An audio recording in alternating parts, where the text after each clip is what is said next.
tiene que ver con las elecciones de Bolivia. El próximo domingo es un día clave. Exactamente, tenemos octubre lleno de elecciones presidenciales en nuestro continente, como decíamos antes.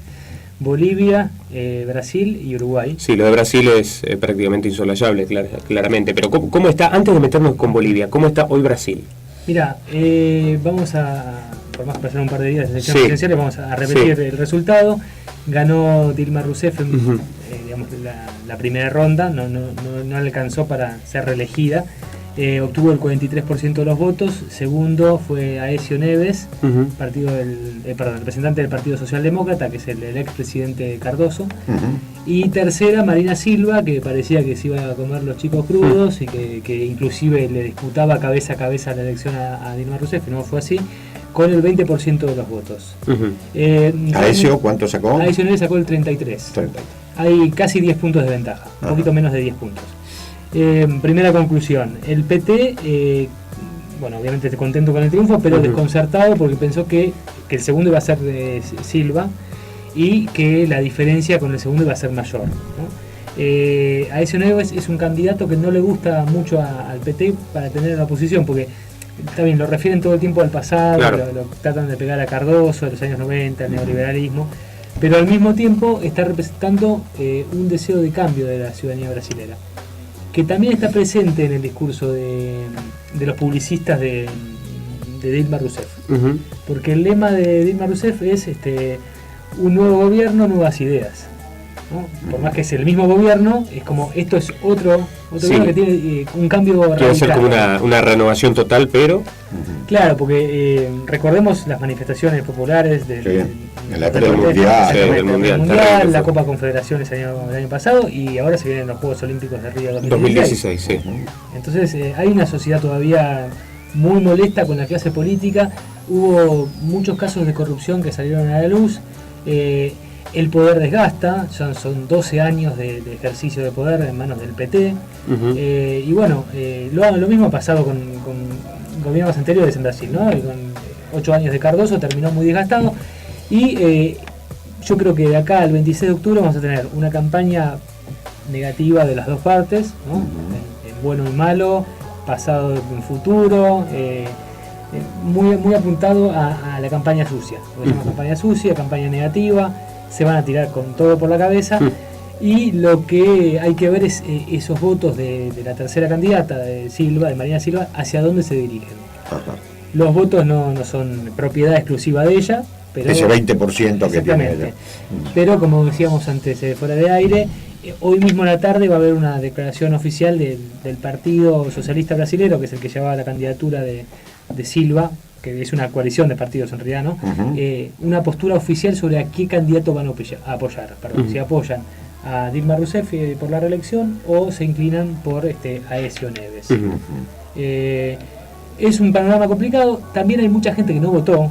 Hay un 20% de votos en blanco, hubo una primera vuelta, y muchísima gente con esta nueva disyuntiva por ahí puede decidirse votar, ¿no? Hay que ganar a los indecisos también. Ese 20% de los indecisos, de esos votos en blanco, puede ser trascendental, o puede influir o no tanto. Puede influir mucho, y hacia ahí van a ir los dos candidatos.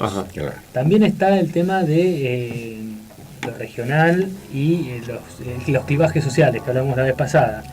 Hay un voto duro del PT en los sectores populares más desfavorecidos, y el candidato Aécio Neves tiene muchas dificultades para llegar a ese electorado. Silva tuvo más votos de ese sector que Aécio Neves. Y hay otra fractura. Aécio Neves es fuerte y ganó en el estado de San Pablo, que es el más importante de Brasil, el más poblado, el más económicamente más importante, pujante, con más industria. Es casi como el estado de Brasil, de San Pablo, tiene una economía más importante que la de Argentina, para tener una idea. Y en el nordeste, que es donde hay muchos votos y muchos pobres, no tuvo una buena performance Aécio.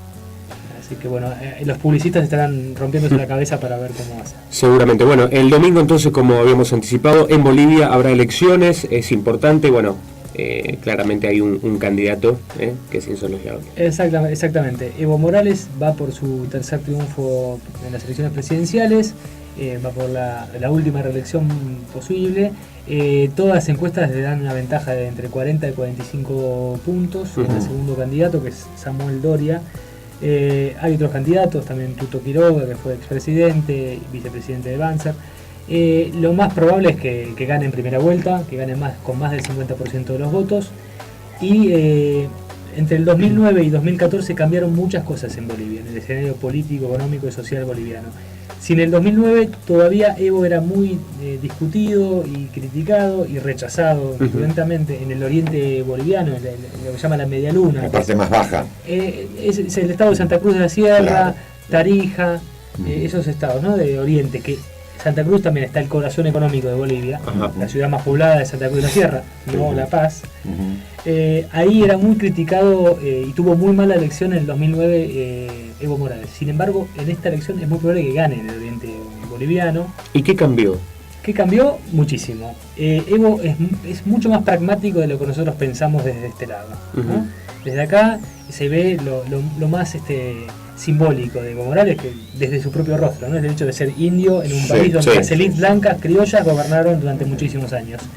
El discurso indigenista, el hecho que fue militante cocalero, un discurso muy antiimperialista, muy en frente de Estados Unidos y apoyando a Venezuela, pero al mismo tiempo es un gran pragmático. Ha sabido tejer alianzas con los sectores, algunos sectores económicamente dominantes de Bolivia, ha ido negociando también con las empresas multinacionales.